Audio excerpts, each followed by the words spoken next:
मनीषा जी, हरियाणा से।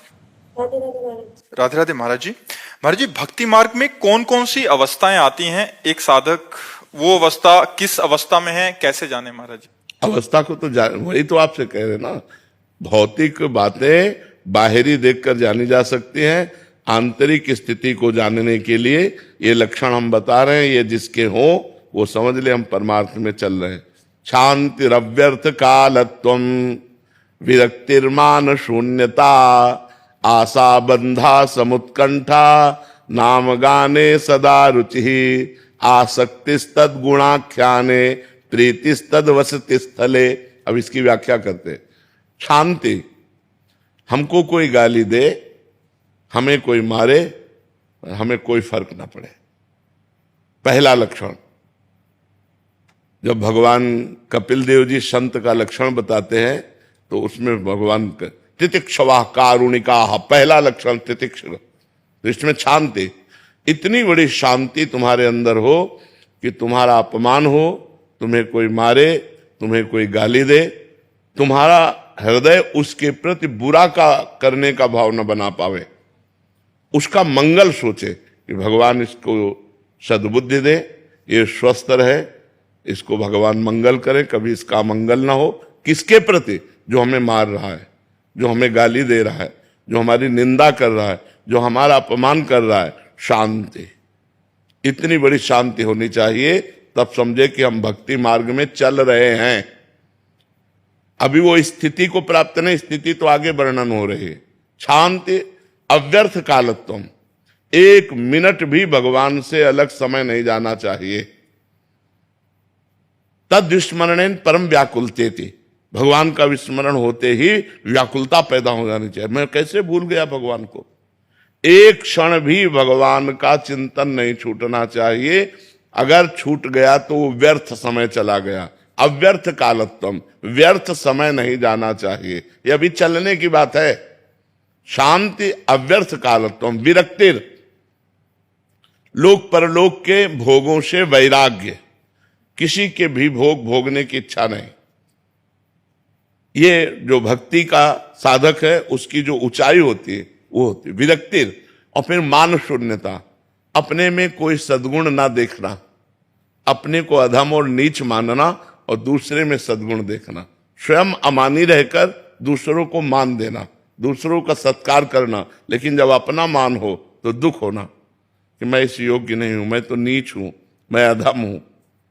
अमानिना मान देना, कीर्तनीया सदा हरि, जो सदैव भगवान का चिंतन करते हुए अमानी रहता है, दूसरों को मान देता है, वो भक्त है। मान शून्यता, शांति अव्यर्थ कालत्वम, विरक्तिर, मान शून्यता, आशा बंधा।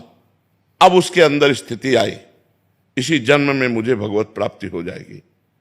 जब ये लक्षण आ गए तो ये लक्षण आ गया, स्थिति आ गई, आशा बंधा, इस जन्म में मुझे भगवान मिल जाएंगे, इस जन्म में मेरा काम हो गया, मेरी भगवत। जैसे अपने लोगों के हृदय में है, अभी थोड़ी कि भगवान दर्शन दे, हमारा पता नहीं कल्याण हो कि ना हो, बिल्कुल अटैची लिए तैयार है, जब बुलाओ सरी छोड़ो बस गए।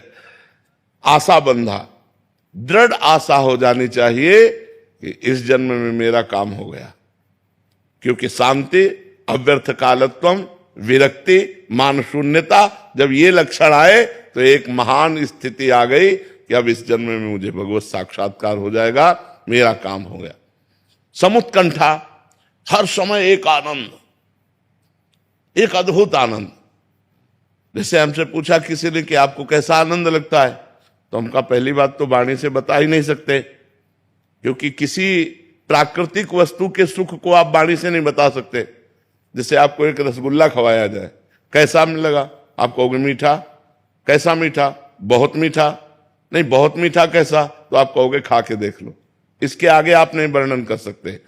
प्राकृतिक वस्तु के स्वाद को भी आप स्पष्ट वर्णन नहीं कर सकते, तो अप्राकृतिक भगवदानंद का आप वर्णन कैसे कर सकते हैं? तो हमने उदाहरण दिया कि जैसे नए लड़के को बहुत सुंदर लड़की जो बहुत अच्छी लगती हो और उससे ब्याह तय हो जाए तो उसको कैसा आनंद होगा?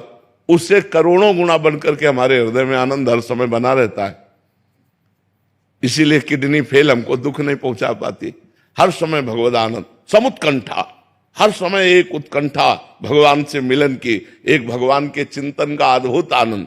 नाम गाने सदा रुचि, भगवान के नाम में इतनी रुचि हो गई कि त्रिभुवन की राज्य लक्ष्मी दे दी जाए तो भी नहीं छोड़ सकता। आसक्ति तद्गुणाख्याने, जिसके पास बैठ गया भगवान की चर्चा शुरू हो गई, वो भगवान की चर्चा सुने और कहे बिना रह नहीं सकता। और प्रीतिस्तद वसति स्थले, जो भगवान के अवतार लीलाएं हैं, जैसे अयोध्या है, मथुरा है, काशी है, द्वारिका है, वृंदावन है, इनमें उसकी प्रीति हो जाती है। मेरे भगवान की नगरियां हैं, मेरे भगवान के धाम, पवित्र स्थानों में उसकी आसक्ति हो जाती है। बार बार जाना, दर्शन करना, रहने की इच्छा करना, ये पवित्र भाव उसके अंदर जागृत हो जाते हैं। यदि ऐसे भाव आ जाए तो जान ले भक्ति संपूर्ण अपना रंग जमा चुकी है। किसका प्रश्न था, समझ में आई बात?